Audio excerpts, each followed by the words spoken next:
আমি আজকে একটা জিনিস দেখে অবাক হয়ে গেলাম যে আমার এমনি নর্মালি শপিং করতে সময় লাগে হচ্ছে একটা ড্রেস কিনতে 4 ঘন্টা সময় লাগে, কিন্তু আজকে মানে যমুনাতে এমনি শপিং করা হয়, কিন্তু আজকে এসে আমার একটা শপ থেকে যখন একটা ড্রেস পছন্দ হয়েছে একটাই কিনে ফেলছি, কিন্তু আমার জুতাটা পছন্দ হচ্ছে না। মানে জুতা যে এখন কোনটা নিব আমি অনেক কনফিউজ। এখন একটা দেখছি, দেখা যাক কি হয়।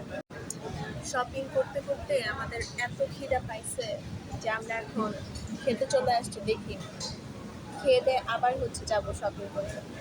অ্যান্ড দিস এখানে আসছি।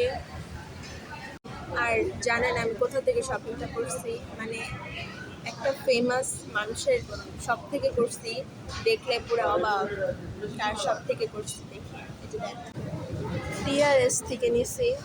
যাই হোক, এটা থেকে নিছি। দেন দেন আমার হচ্ছে আর কি ড্রেস পছন্দ হয়ে গেছে একটাতেই আমি নিয়ে নিচ্ছি। এখন জুতা দেখি কী হয়, জুতাটাই নিয়ে। যদি জুতা না পছন্দ হয় আমি কিন্তু ঈদই করবো না।